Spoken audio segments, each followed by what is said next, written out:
reconocimiento a su trayectoria profesional, con la cual ha contribuido al fortalecimiento de la historia artística y cultural de nuestro país. Firman el rector, Néstor Viloria, y el secretario. Hay un fragmento del diario de Kafka que en lo particular atrae mi atención. Se refiere al fragmento del cuento El pequeño habitante de las ruinas y va sobre fantasmas. Lo leeré a continuación. ¿Ya se marcha usted otra vez, tunante?, me preguntó con las piernas abiertas y apoyadas sobre dos peldaños diferentes. ¿Qué quiere que haga?, le dije. Acabo de estar con un fantasma en mi habitación. Lo hice con el mismo malestar del que ha encontrado un pelo en la sopa. Está bromeando, pero piense que un fantasma es un fantasma. Muy cierto, pero ¿qué pasa si uno no cree para nada en fantasmas? ¿Y piensa usted que yo creo en fantasmas? Yo lo que quiero es irme. Quiero subir la escalera si hace falta dando volteretas. De ese grupo de gente espero todo lo que me falta, sobre todo la organización de mis fuerzas. Y es que él se da por satisfecho con ir aguantando con su corporalidad astrosa, desde luego, pero firme, con defender su par de comidas, con evitar influencias de otras personas, en resumen, con retener todo lo que es posible en un mundo en descomposición. Pero lo que pierde intenta recuperarlo por la violencia, aunque sea modificado, debilitado, incluso aunque solo haya sido suyo en apariencia, y así es en la mayoría de los casos. Su naturaleza es por lo tanto suicida. Solo tiene dientes para su propia carne y carne solo para sus propios dientes. Pues si no se tiene un centro, si no se tiene una profesión, un amor, una familia, una renta, es decir, si no se trata de adoptar frente al mundo en lo importante una postura natural, asombrándolo, digámoslo así, con un gran complejo de posesiones, no puede uno protegerse de las destructoras pérdidas del instante.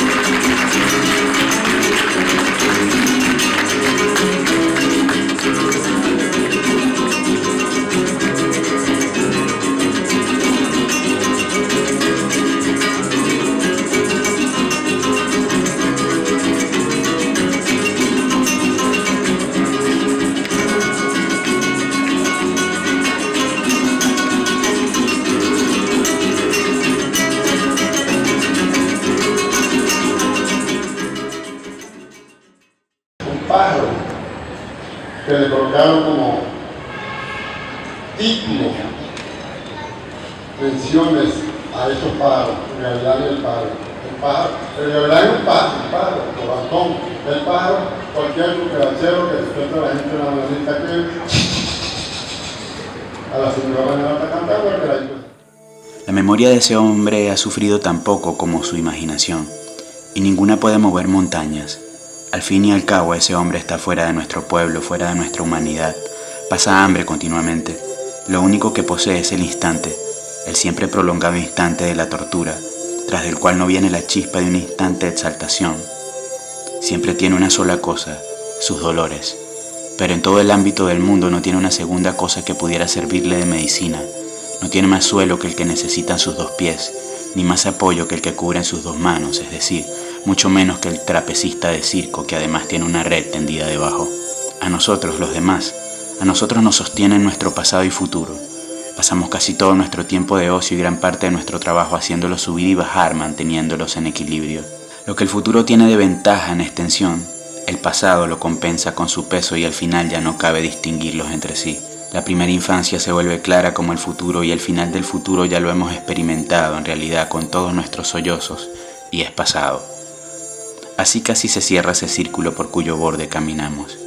Sí, ese círculo nos pertenece, pero nos pertenece solo mientras lo retenemos. Basta con que en cualquier momento de ausencia, en una distracción, un susto, un asombro, un cansancio, nos apartemos a un lado para que ya lo hayamos perdido en el espacio. Hasta ese momento teníamos la nariz hundida en la corriente de los tiempos, pero ahora nos echamos atrás. Antes nadadores, ahora paseantes, y estamos perdidos. Estamos fuera de la ley, nadie lo sabe, y sin embargo, todo el mundo nos trata conforme a ello. Fin del fragmento. Consolida el proceso independentista contra el imperio español. Todos esos años. Mi nombre es Sabino Romero, hijo del cacique Sabino Romero Izarra, el que fue asesinado en la Sierra de Periján, en el estado Zulia, municipio Machique de Periján, el 3 de marzo de 2013. ¿Dónde están hoy las autoridades? 60 postes allí se extinguieron, fuego, ocupa su paso, extinguieron, vamos, adelante, aquí no hay nada, más importante que todo lo que piensan, que no hay túnel. Mata a la yupa. Ahora nosotros venimos a cazar. No tengo ya dónde vivir, estoy casi desapareciendo porque me están tumbando mi hábitat. Morrocoy, tampoco te veo.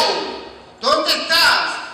¿Dónde estás, Morrocoy? ¿Estás desapareciendo también? Estoy por aquí. ¿Qué de tu vida? Estoy padeciendo, te están comiendo en una famosa Semana Santa, me hacen mis pasteles, voy a ver qué hago, voy a buscar comida,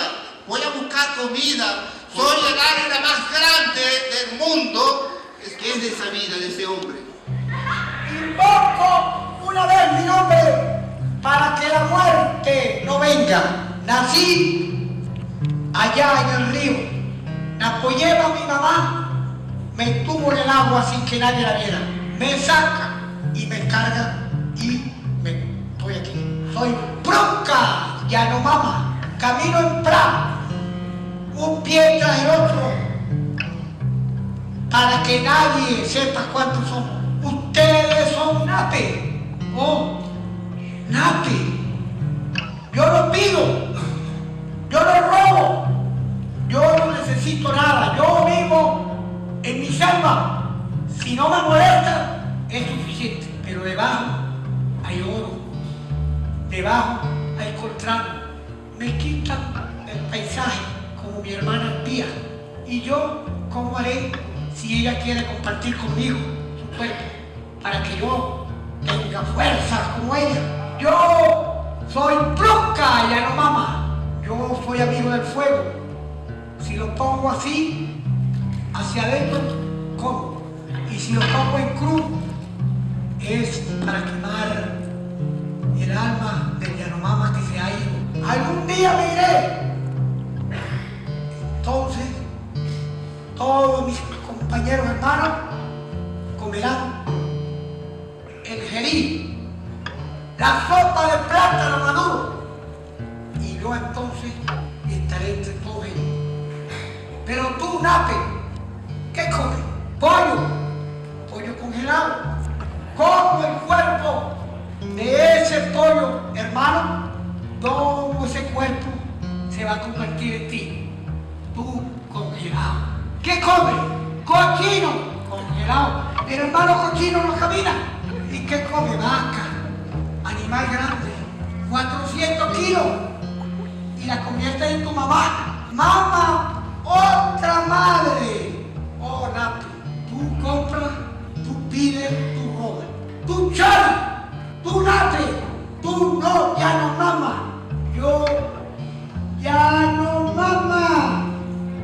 Oh, allá veo. Se mueven los árboles. Vuela el hermano Piapojo. Allá vienen los ratos. Vamos allá. Invoco al hermano Riga, a la hermana Culebra y al Caimán. Vamos a pelear. No permitimos más nada. Que nos dejen quietos, que nos dejen tranquilos. Ya es bastante. Nos usan. Traen Yanomama, porque hemos conservado nuestras costumbres. Solo vivimos de la selva. Ella es nuestro mercado. Yo salgo en Praga, como cogollo, como palmito, piapaco, mono. Y entonces, cuando la luna negra se casa con la noche, llega la fiesta de yo, oh, que bien, siki siki con él. hermana culebra. 8 horas. Sique. 8 horas sique. 8 horas trabajo Recoleta y 8 horas vuelvo. Tú, dinero. ¿Para qué dinero? Mucho dinero. Poca mente, poca fuerza, poca agilidad. Mucha panza, como cochino congelado. Tú. Date, soy, pide, dame, roba, yo, nunca ya no mama. Usa tus derechos, te dieron unos derechos. Usa la Constitución. Aprende a defenderte, deja de ser pendejo. Tus hermanos en otros estados están peleando. Tus hermanos temores porque no le destruyan buscando oros en las minas de oros los árboles. Los yucu yueca que no quieren que destruyan con las minas de carbón que son contaminantes. Los guaraos deben de seguir esa lucha, deben defenderse. Lucha, así como también está luchando Toila, el águila buscando, se tendrá que alimentar de caraquenitos, de guayaneses, de lo que sea, pero tiene que ser resistir. Así como lo hace Guacú, el famoso Morrocoy, tiene que defenderse. Defiéndete tú, defiéndete. Te dieron los derechos, te los dio un presidente que vino a abrirte los ojos. Busca cómo luchar. No seas tonto, tú eres sabino, tú eres un sabino que debes de despertar. Lucha, no desmayes porque te dieron un derecho que está escrito y te da el poder para luchar. Debes de proteger a tus águilas, debes de proteger a tu Morrocoy y a todas esas especies. Sabino, vengo de la Guajira, Sierra Peleana. Mi pueblo se llama Yupa, ¿conocen el Yupa? Traigo unos collarcitos aquí, cómprenme. Necesito ayuda. Señor.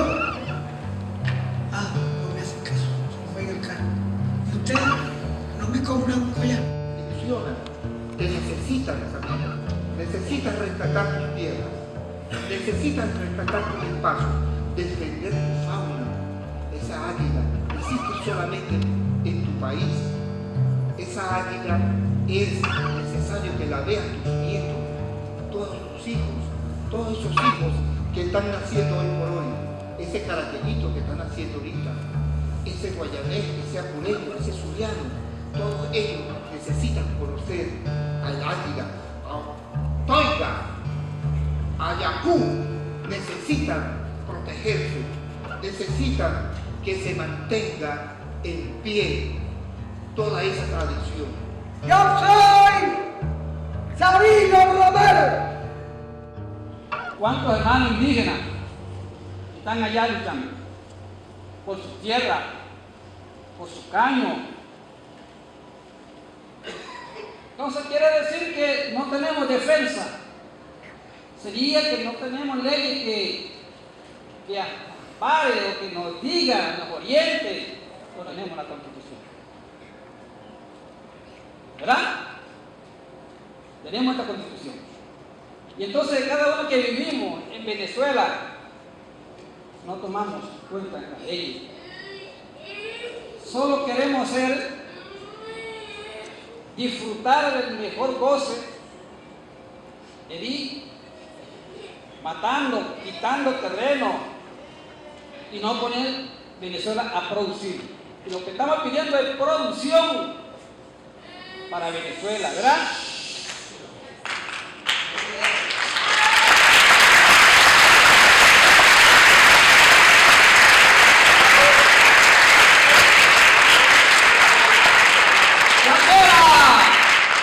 ¡Viva!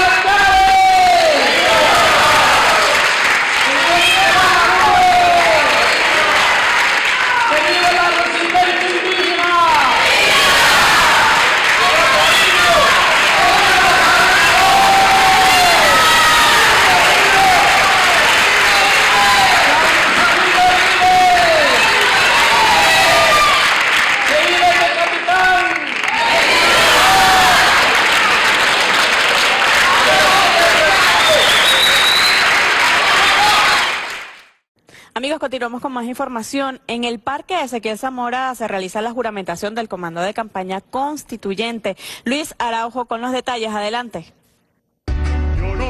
En este momento hace acto de presencia el presidente de la República Constitucional, Nicolás Maduro Moros, aquí en el Parque Ezequiel Zamora, lugar donde ya es recibido tanto por líderes del Partido Socialista Unido de Venezuela como por el pueblo en general. Todo ello con el fin de comenzar a organizar lo que será esta juramentación del comando de campaña por la Constituyente. Un hecho que sin duda demuestra a todo el país y a todos los pueblos del mundo el carácter democrático que tiene la revolución bolivariana, que tiene el liderazgo del proceso bolivariano.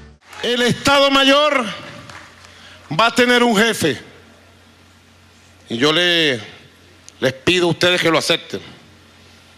Yo personalmente voy a asumir la jefatura del Estado Mayor de la clase obrera del Congreso de la Patria.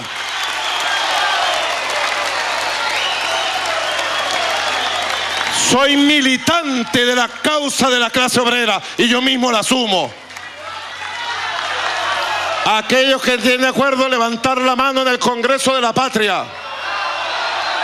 Aquellos que estén en desacuerdo. Aprobado. Asumo la jefatura del Estado Mayor de la clase obrera. Batalla intensa, compadre, por la conciencia, por la verdad, por el futuro. Batalla intensa. 36 compañeros que procedo a juramentar. Compatriotas, siéntense todos y se van parando los que voy nombrando para juramentarlo. Doctor, como esta frase, yo soy de los que creo que hay frases que marcan la historia, hay frases que se generan para grandes titulares. Una frase que marcó la historia venezolana, la historia contemporánea, la dio usted en el año 2002. Aquí hay un golpe de Estado, el presidente está secuestrado. Lo hizo en vivo frente a los medios de comunicación, algo que además sirvió para que el pueblo venezolano entendiera que era lo que estaba ocurriendo en 2002 durante un golpe de Estado contra el presidente Hugo Chávez. Hoy quien ocupa el cargo que usted ocupaba en ese momento, la Fiscalía General de la República, hoy la doctora Luisa Ortega, hace algunos días pronunció una frase distinta, pero que también ha servido para titular muchos medios. La dio en el Wall Street Journal. La frase fue: no se le puede exigir al pueblo manifestaciones legales o pacíficas cuando el Estado viola la legalidad. ¿Qué hay de cierto en una frase como esta en la actualidad, además con el conocimiento que usted tiene de haber ocupado el cargo en una época tan difícil como la del 2002? Yo quiero responderte la pregunta de la manera más amplia posible, pero quienes no son corruptos entonces juegan a manejar la fiscalía, a orientar la fiscalía. De la ruptura del hilo constitucional es algo que no tiene sentido, porque tú no puedes hablar de ruptura del hilo constitucional cuando la Asamblea está allí y no fue disuelta, cuando tienes una libertad de expresión, cuando ella tuvo la oportunidad de decir eso. Entonces, bueno, no hay ruptura del hilo constitucional. Además, yo lo lamento mucho porque esto puede dividir la Fiscalía, pero además puede dividir el país, puede crear una situación de crisis en la cual me parece que el gobierno se ha manejado con muchísima sensatez. El gobierno no ha caído en el juego de las provocaciones, ni con el Parlamento, ni va a caer tampoco con una institución como la Fiscalía. Hay quienes quieren matar a Chávez petrificándolo, deformándolo, congelándolo por los tiempos y preparando la negociación para entregarle a los enemigos de la patria el poder. Y la Asamblea Nacional Constituyente que vamos a elegir a finales de julio es la mayor demostración práctica de que el legado de Chávez vive, y cuando decimos Chávez vive, la Constituyente sigue.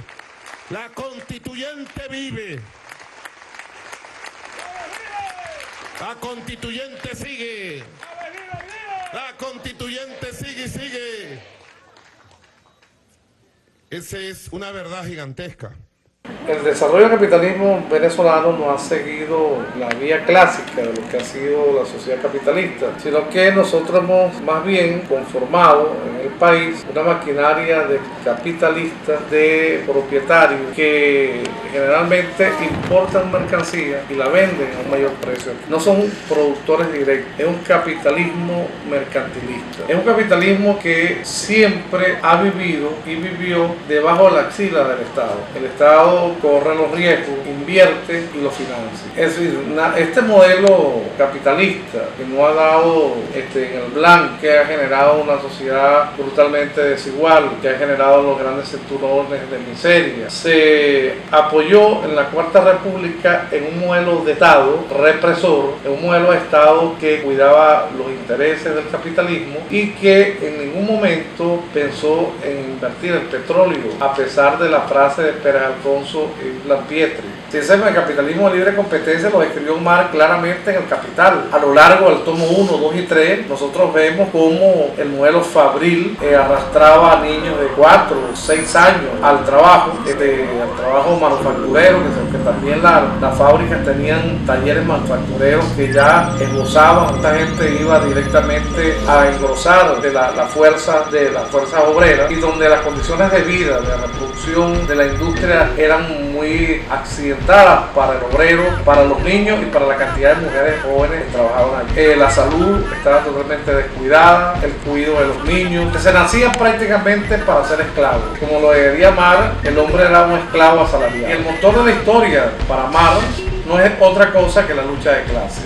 En el manifiesto comunista, Marx lo repite otra vez, que es un programa obrero, pues, de lucha para los obreros de Europa de esa época, que toda la historia de la humanidad ha sido la historia de la lucha de clases. Han luchado burgueses, han luchado esclavos contra amos, han luchado los plebeyos y sobre todo han luchado el proletariado. Pero siempre existe una racionalidad de la burguesía por imponer sus valores, sus criterios, sus comprensiones del mundo. Y bueno, existe un aparato jurídico y político a través del cual se sostiene el modo de producción capitalista.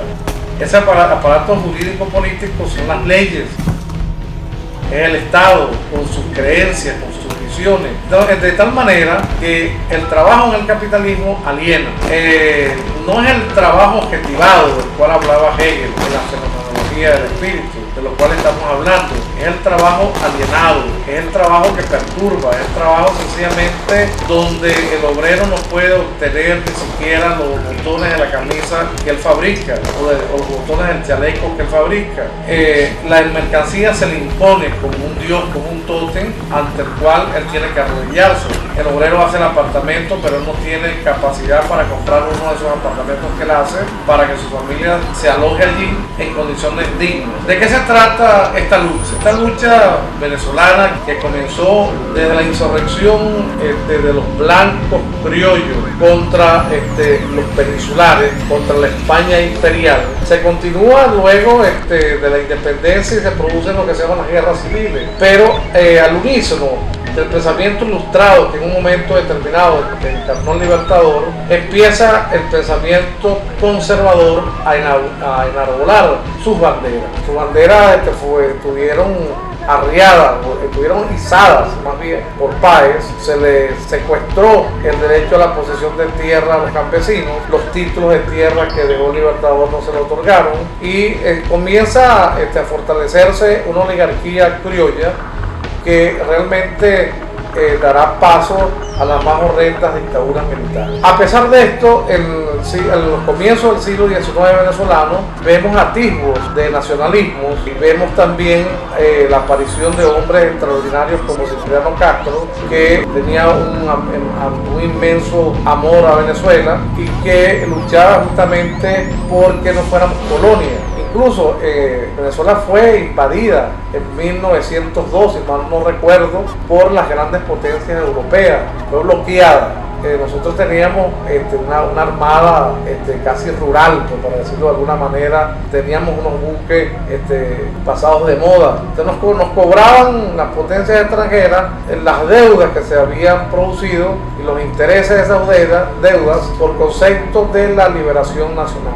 Habíamos hecho empréstitos y nos bloquearon, pero finalmente, bueno, Castro habló de la planta insolente del colonizador. Venezuela apostó a la libertad y las potencias recularon, incluso hubo la mediación de Estados Unidos, pero Estados Unidos tenía un interés segundo en ese momento. El interés secundario era que estos países serían su patio trasero. Entonces, en ese momento empieza una historia de nosotros, vinculada al petróleo, una historia donde el imperialismo cambia la dinámica de vida de esa sociedad dormida venezolana, empieza a imponerse la producción en serie, empieza a imponerse la producción capitalista, la explotación del petróleo, los antiguos pueblos fundacionales venezolanos son abandonados, se originan, como lo dijo Miguel Otero Silva, pueblos olvidados como Ortiz, que le describe muy bien en Las Casas Muertas, y bueno, y muchos otros pueblos, pues, que son pueblos de creación reciente. Esa industria petrolera crea un remanente de hombres que no tienen trabajo, produce prostitutas, no se insertaron en el trabajo y que trabajan en las afueras un poco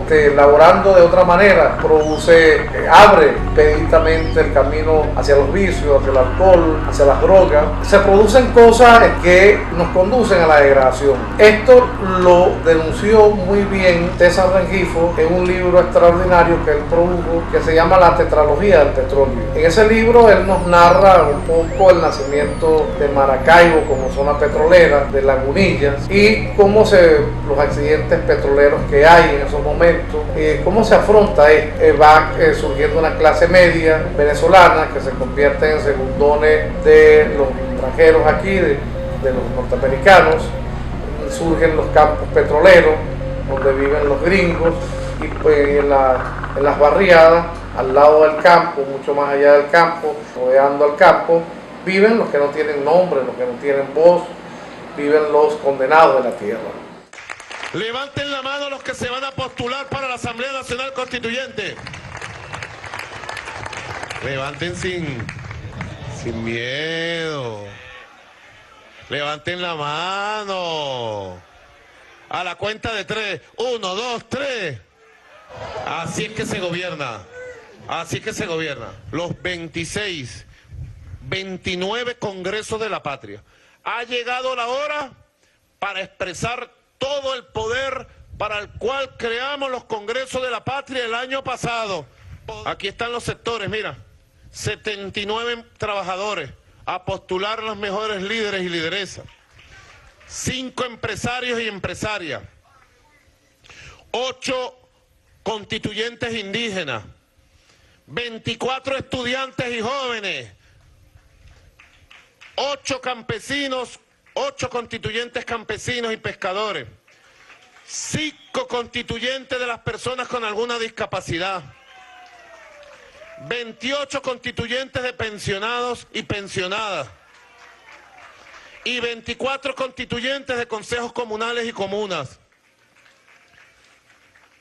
En definitiva, 364 constituyentes municipales, territoriales y 181 sectoriales, que nos da la cifra redonda de 545 constituyentes, la constituyente más democrática de la historia política revolucionaria de Venezuela. El programa a Francisco Torrealba, iba a decir Francisco Rodríguez, el economista, Francisco Torrealba, quien es ministro del Trabajo, a quien saludamos. ¿Cómo está, Francisco? Hola, buenas tardes, Vladimir. Muy Gracias bien, chévere, trabajando bastante. Bueno, me gustaría que habláramos un poco sobre cómo va a ser la escogencia de esos trabajadores que irían a la constituyente y los criterios para optar o no a ser elector en esa constituyente. Sí, bueno, criterio de universalidad, de elección universal, directa y secreta. Todo el que entre, digamos, encuadre dentro de ese principio va a tener posibilidad de elegir y de ser elegido también. Es el grupo que va a ser mayoritario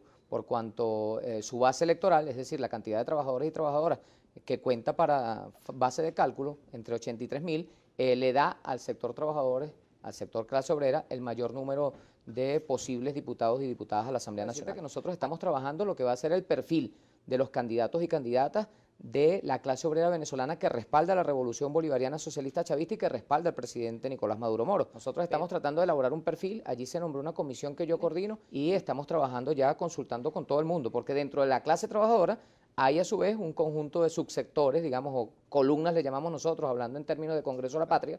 Un trabajador puede ser un señor que cuida carros en la calle. Un trabajador puede ser un señor que es buhonero en Petare o en Katia o en el Valle.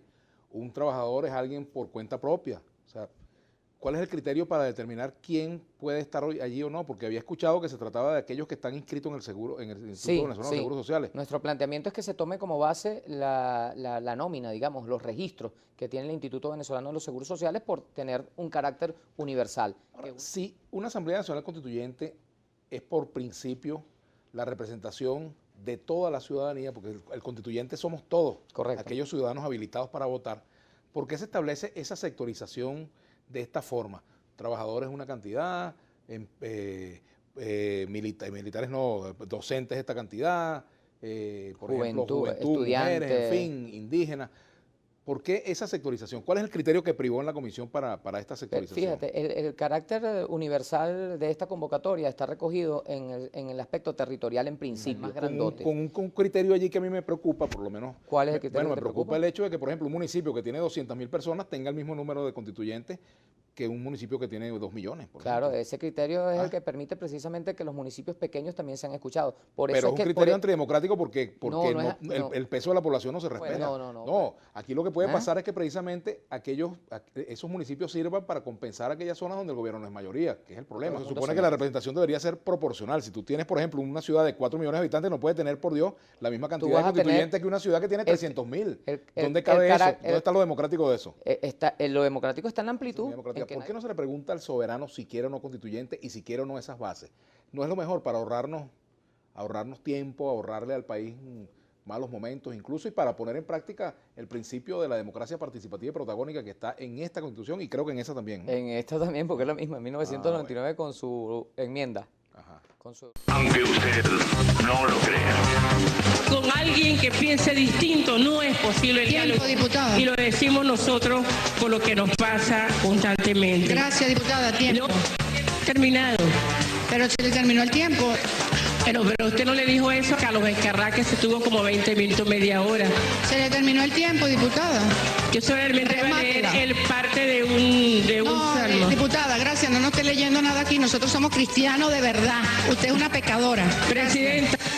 Tiene la palabra la diputada Desiree Santos Amaral. Ustedes quieren ser los protagonistas.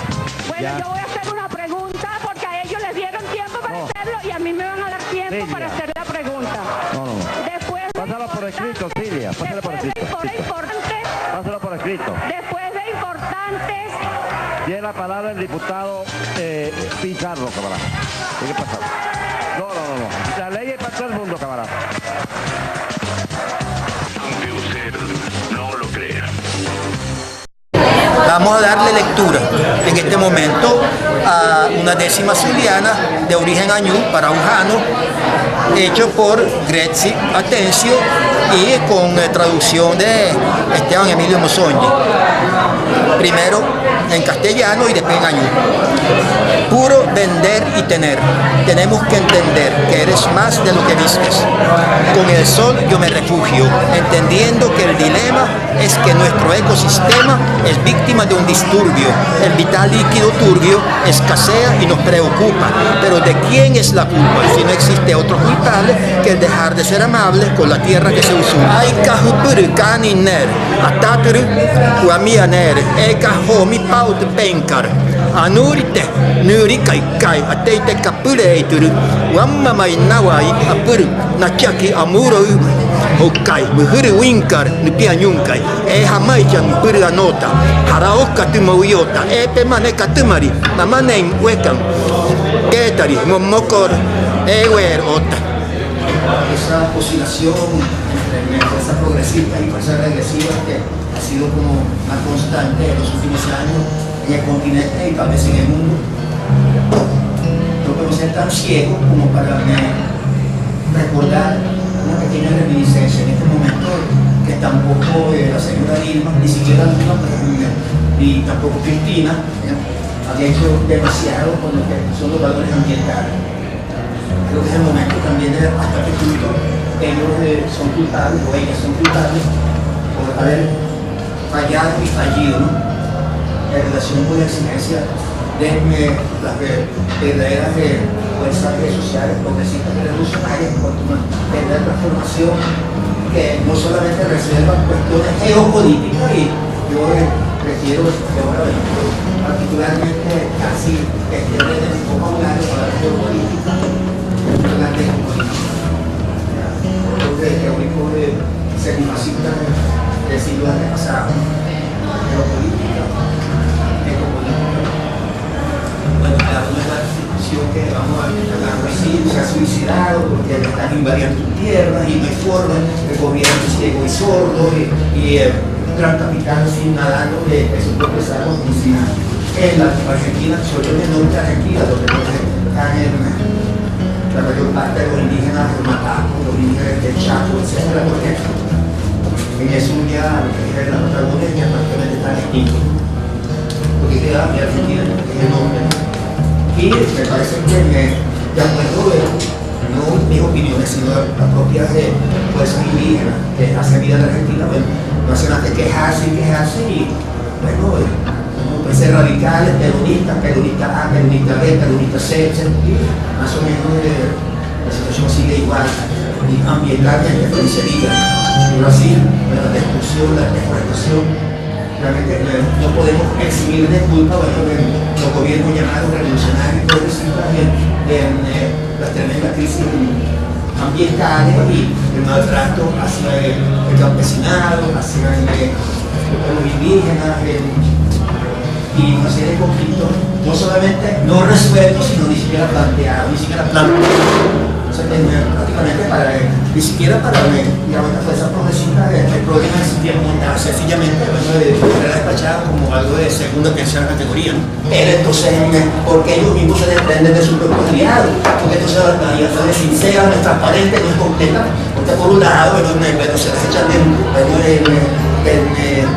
de los últimos gusanos de la manzana, del ecocidio, del etnocidio, incluso en algunas comunidades indígenas están al borde. No de la extinción física propiamente, aunque lentamente podría ser eso también por las enfermedades, por el mercurio, por todo lo que podría suceder, sino el etnocidio por lo menos en los últimos años ha sido total, porque los consejos comunales están dominados solamente por fichas muy mal formadas y muy poco congruentes con las culturas indígenas, ahí metidos ahí, o la juventud indígena que nada sabe la cuestión de los viejos, de aprovechar al máximo las enseñanzas milenarias por los indígenas, del pueblo campesino, en lugar de aprovechar y darle valor a esas enseñanzas ambientales, de convivencia, que se están rematando de una forma que no difiere mucho de la manera como trata el capitalismo abierto, ¿no? Sea neoliberal, sea fascista, porque también en el mismo capitalismo ahora está como escindido en un parte, que hay el neoliberalismo y hay el neofascismo, que sería por ejemplo el planteamiento de Donald Trump, que sería el planteamiento de algunos países, sobre todo del oriente de Europa, lamentablemente pues el gobierno de Hungría, el de Polonia, que abiertamente han cobrado no propiamente un tinte neoliberal, sino han regresado al esquema fascista de un racismo ya no encubierto, ¿no? Frente a los inmigrantes de Siria, de África, etc.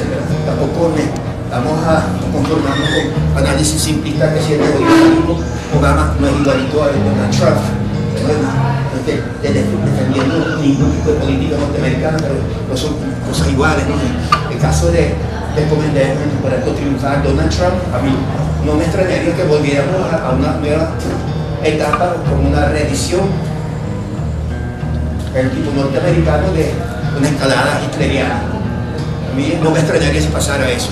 Tal vez no pase, pero por lo menos debemos estar preparados y ponernos trabajos en remojo. Por cierto que, bueno, por la falta de afeitadoras ni siquiera pues,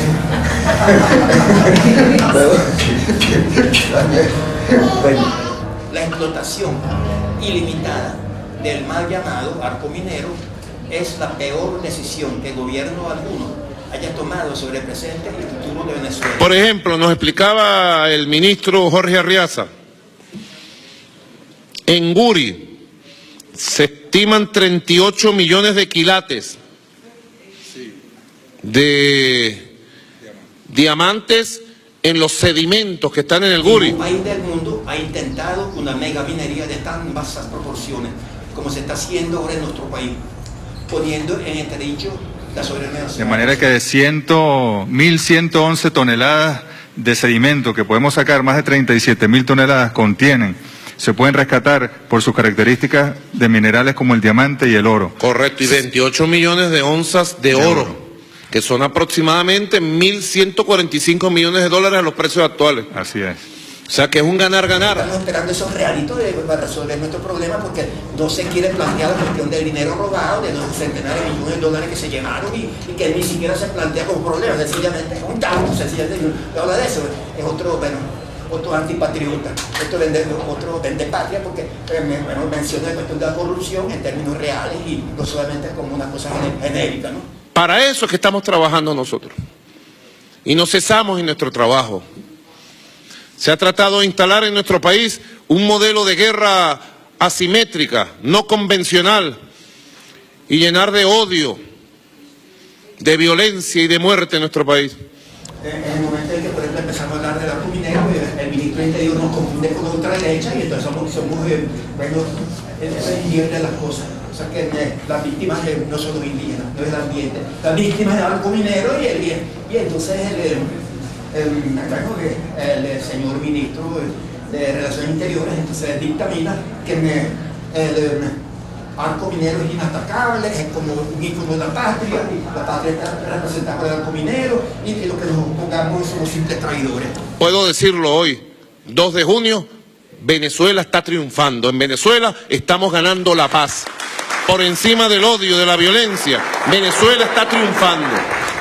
Invitar a 150 compañías, la mayor parte de ellas reconocidamente ecocidas, que ya han tenido sus patrañas y sus fechorías, por ejemplo, la destrucción del Níger, todo lo que está pasando en África.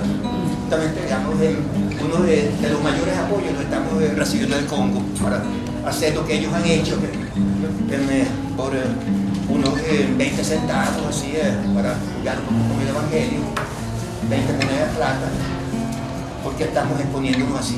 Pero realmente cuando yo escuché eso, y además con la adición de que ellos cuidarán el ambiente, cuando ni siquiera pudieron impedir pues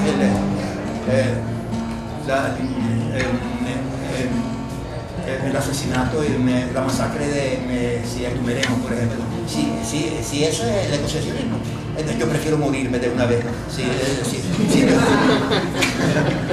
es el ecosocialismo, pues eso, de 50 países y pues las compañías canadienses que fue, digamos, desterrada por el mismo comandante Chávez. El autoritarismo nunca ha producido una revolución. O deja de ser autoritaria o nunca será revolución.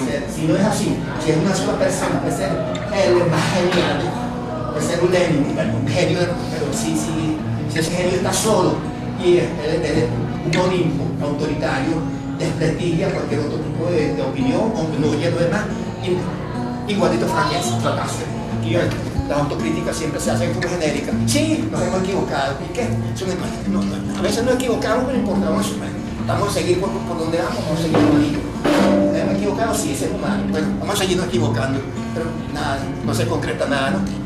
Ello involucra, bueno, como 111.000 kilómetros cuadrados, que es grandísimo, y la mayor parte de territorios ecológicamente muy sensibles, muy vulnerables, la mayor parte involucra casi la mitad norte del estado Bolívar, repercute gravemente sobre todo en el resto del país. Es un ecocidio que podría destruir el frágil equilibrio ambiental de varias zonas legalmente protegidas y simultáneamente un genocidio sin precedentes. Si no genocidio, cuidado, después veremos las implicaciones con la contaminación, con la polución, a quitar de las tierras, etcétera, los indígenas, si no se convierte en un genocidio en un genocidio simple y llano, ¿no? Etnocidio, lo cual conduce, ¿a qué conduce esto? A geocidio. O sea, destruir el planeta. Para que Carrizo entonces firmaron en París el documento de que sirvieron la misma advertencia del presidente Chávez de defender el planeta, de salvar el planeta. ¿Para qué sirvió eso? Si estamos haciendo absolutamente no cosa que lo contrario, sino que estamos invirtiendo valores. Ahora las víctimas son las minas y los pecadores son los ambientalistas, los indígenas, los defensores de las poblaciones afectadas. Nosotros somos los malos de las películas, los buenos de las minas, las compañías mineras, los mineros, la minería, la buena, traerá unos chupitos que igualmente, si llega esa plata, igualmente se lo lleva la corrupción, porque no se apoyo plantear nada serio sobre corrupción, sobre ingeniería. Sí, hay, bueno, que yo dije, sí, había corrupción. ¿Cuál? No, que no se analiza y mucho menos se busca algún buen remedio en esa situación. Introduciendo al mismo tiempo una gran cantidad de nuevos pobladores para ejercer actividades incompatibles con el ambiente y las culturas milenarias de estos pueblos, quienes en poco tiempo quedarían desplazados y asfixiados en condiciones de un subproletariado semiurbano sin presente ni futuro.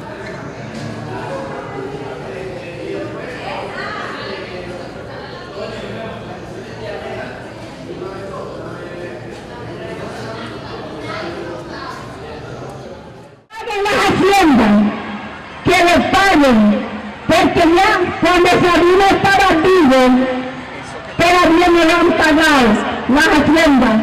El populismo legitimado por tales infundios perdura precariamente mientras sus políticas distributivas alientan la esperanza de la deseada democracia económica y social. Pero lo cierto es que la resistencia popular comienza a pocos meses de la consagración electoral de 1958 y es sistemáticamente reprimida. Cuando las organizaciones populistas desmienten sus promesas precipitando la crisis económica de 1983, cuadrándose con el proyecto modernizador del ajuste fondomonetarista, la sublevación de pobres al borde de la inanición del 27 de febrero de 1989 fractura irreversiblemente su base popular. La máscara de colaboración de clases con la cual los aparatos ideológicos de Estado intentan cubrir al país tampoco disimula la realidad de una represión ilegítima, masiva, brutal y persistente, tanto en lo cultural como en lo político. Sicarios, para matar a nosotros, pero nosotros estamos ahí siempre. No tenemos ni miedo, no tenemos nada, porque así es la ley. Le van a ver el mando sicarios para matar a nosotros, por eso que estamos pidiendo custodia. ¿Sabes que los Boy Scouts vinieron de Estados Unidos? Contra las luchas sociales y la lucha armada de la segunda mitad del siglo XX en Venezuela, los medios académicos y los de comunicación masiva han divulgado los infundios de que fueron voluntaristas desvinculados de las masas, surgidos como imitación de la revolución cubana, insensatos por su falta de posibilidades de triunfo, desasistidos de legitimación ideológica y estériles.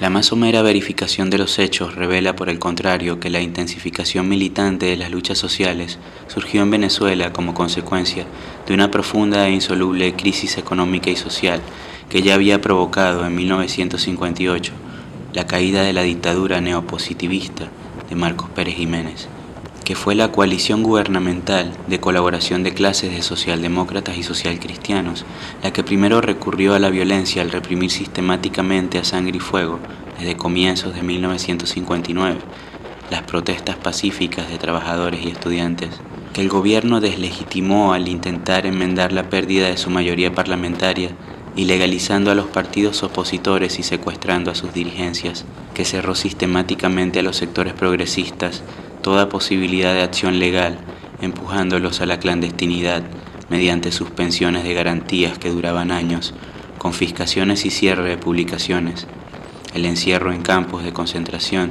y el asesinato sistemático de sus militantes, que en tales circunstancias la lucha armada fue un recurso de legítima defensa, el brazo organizado del reprimido auge de masas que vivía el país, que solo la falta oportuna de sincronización entre la insurrección popular urbana, los alzamientos militares progresistas y el movimiento guerrillero impidió la toma del poder, que para frustrar ese formidable movimiento popular, el populismo apoyado por las agencias de seguridad de Estados Unidos, cometió sistemáticamente crímenes lesa humanidad, el tiroteo contra manifestaciones desarmadas, la aniquilación y desaparición sistemática de opositores, la creación de campos de exterminio donde torturó y asesinó al margen de toda legalidad, el inconstitucional exilio de ciudadanos, el desplazamiento forzoso cuando no el exterminio de poblaciones completas en las áreas rurales, el bombardeo indiscriminado y la masacre de opositores rendidos.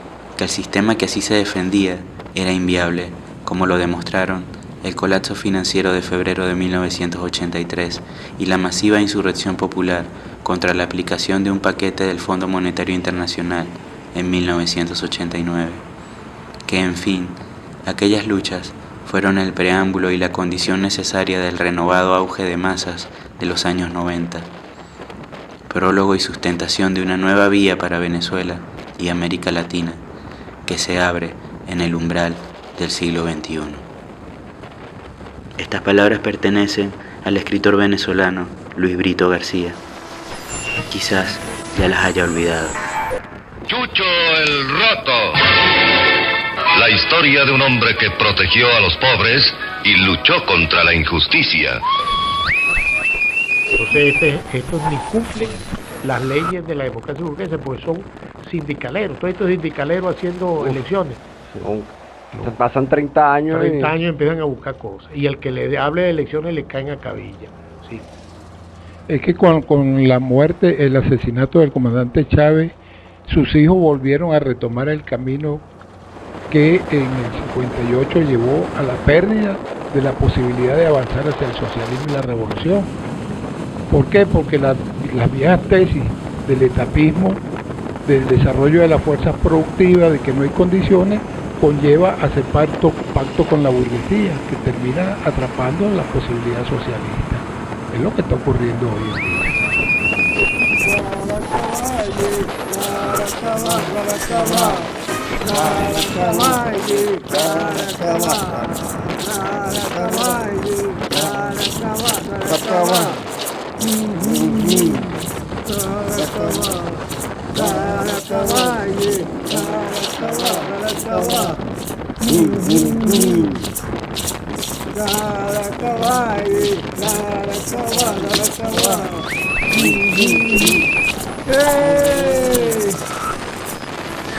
Dice Rómulo Gallegos, al llegar a La Habana, luego de ser derrocado por el golpe militar: yo acuso, sin mínimo temor de incurrir en imputación calumniosa, de haber sido animadoras de esta concitación a las Fuerzas Armadas contra los derechos del pueblo, a las poderosas fuerzas económicas, las del capital venezolano, sin sensibilidad social, y acaso también las del extranjero explotador de la riqueza de nuestro subsuelo. Han sido ellas, no vacilo en denunciarlas, repito, las que han inflado la gana tradicional de poderío que alimentaban los autores del golpe militar, hoy victorioso. Pero hay todavía algo más que Venezuela e Hispanoamérica entera deben saber.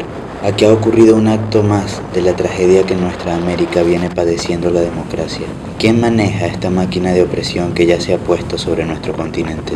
¿Qué significa la presencia constatada por personas que merecen fe absoluta de un agregado militar de embajada de potencia extranjera, en ajetreos de cooperador y consejero, en uno de los cuarteles de Caracas, mientras estaba desarrollando la insurrección militar contra el gobierno constitucional y de puro y legítimo origen popular que yo presidía?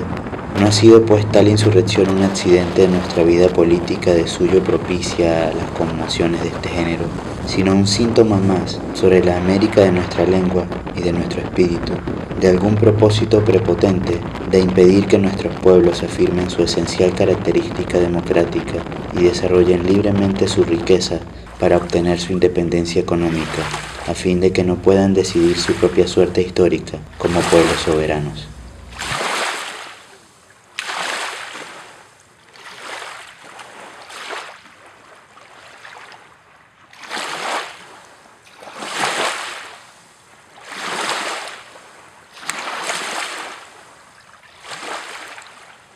Apaisado, el horizonte respira bocanadas en el quejido de la entrega, con manos llenas, sobre silencios entendidos del coloniaje.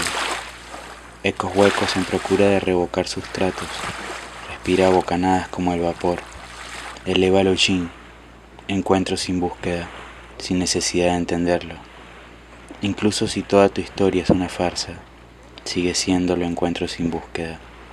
Kintsukuroi, fragmentos, incluso si en la selva se van abriendo paso los desiertos, la sed voluble del hombre, bebedizo de plomo, mercurio y cianuro, a conciencia, dejar atrás las palabras olvidadas, los caudales rotos, las ciénagas, el moho, el líquen, contenedores de rocío, dejamos de subir la cuesta de la sed.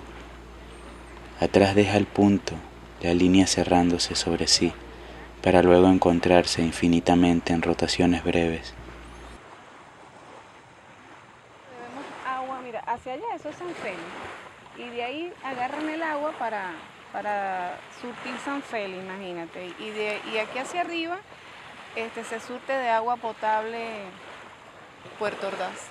Caracoles engullendo jardines, consumiéndose en la sal de las calderas, anhelar mirar un paisaje antes de ser destruido en millones de pedazos, metamorfosis de la falsa alquimia, como escritura barroca, fallida, tibia, neutral, dispersadora, modus operandi, móvil, cámara de secretos, evidencia, escapatoria, una excavación perpetua, un desmembramiento, es el vientre, traición, ala, piedra, útero, socavón, la palmada en la espalda, cuña de sal para colorear mares ajenos en el faro, la señal de la fuga, barrena en el discurso del óxido, conjura en la remoción de las capas, fuera de los chispazos, la materia muere en silencio.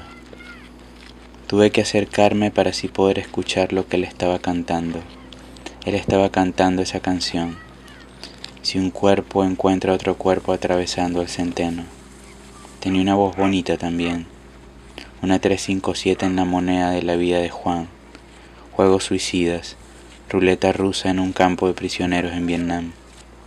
Falta la línea que termina la página. Acento campesino. Intemperancia. El desconcierto se avecina sobre nuestro. Nuestro será el borrón que dejemos. Nuestra la deuda. Nuestro el vacío del canto rodado. Será el valor de los clavos. Nuestro engranado sometimiento. Donde pesa la báscula. El roer de un grillo. Nuestro el debate de la ausencia. Claraboya alta. Escurridizo camino. Acerrín, gasolina, queroseno. Kraft, Coca-Cola, Nestlé. Agua potable de los campos, peligrosamente convertido en panfleto ordinario, sosteniendo el lápiz como puño apretado, golpeándote frente a un espejo, cristales rotos de responsabilidad, complicidad, miseria, un mismo almacén para tanto vago, una misma catajarra para tanta jeta, hambre de esta escasez de luz, inhabitable cuero, trompa de vacío armado, el diseminar la carga, en el combate de las nubes con el viento, un mismo frío en todo, corriendo arrebatado, deshilando la malla, en la simulación de amanecer, páginas arrugadas, verrugas de bufotamina, alfombra de tréboles. ¿Por qué, madre? Qué raro placer habrá en romper un corazón desnudo. ¿Notas la medianoche? Burbujas cronópicas, guiños, santos, señas, alta frecuencia, la obvia escritura intercalada de esperanzas que ocultar, fidelidad, lubricada la tierra arde, aceitoso el manantial rechina, una vuelta de carnero, trifulcan penas, oleosa capa en los ojos, cuencos, la fosa, el común denominador, balística, quejido angosto apaisado, un proyectil en sereno trance, el palabreo encadenado que deja la marcha. Se aquieta el río y entra en el rebaño en la bestia al fin regresa al alarido, y éste se hunde en la raíz silente. Nuevo mundo Orinoco, rugido de los aviones, rompiendo los cielos con rastros químicos para que no llueva, para que no paras, madre. ¿Por qué, madre? Qué raro placer habrá en quebrar tu corazón desnudo. Imagina un mundo sin el canto de los grillos. Imagina un mundo sin el canto de los grillos. Imagina un mundo sin el canto de los grillos.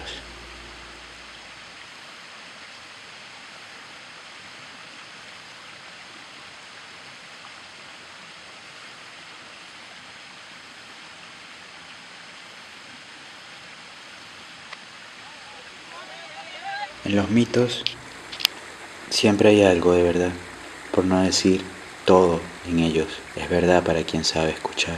Investigadores han descubierto que los antiguos pueblos indígenas son los verdaderos responsables de la biodiversidad del Amazonas. Parece ser que todo comenzó cuando nuestros ancestros, buscando una mayor variedad de vegetales para fines alimenticios o herramientas manuales, pasaron de nómadas a sedentarios. Esto consiguió que surgiesen nuevas especies de nueces, especies de árboles. Fueron las antiguas civilizaciones quienes tuvieron una influencia decisiva en el desarrollo consciente e inconsciente de la vegetación de las regiones del sur en que fueron viajando y estableciéndose.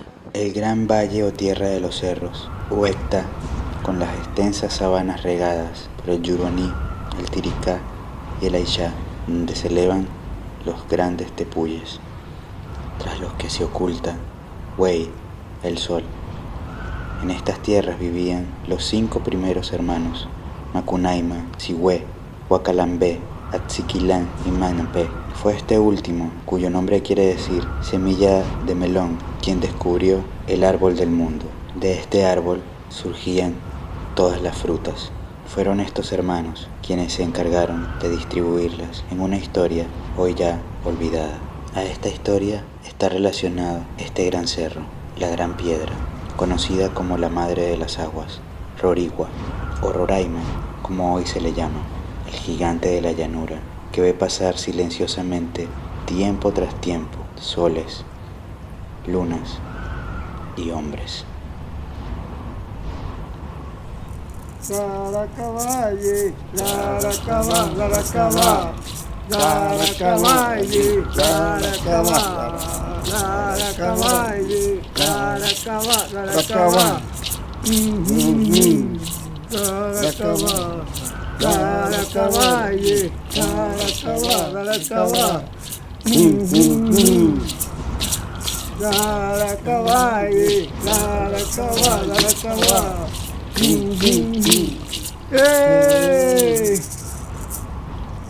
Que se otorgaran patentes a sus creaciones. Así se crearon leyes que evitaban que los campesinos y pequeños productores agrícolas almacenasen las semillas. Estas jugadas luego de ellas fueron llamadas derechos de propiedad intelectual. ¿Qué hacer? Vuelve el viejo dilema, recordando a Lenin.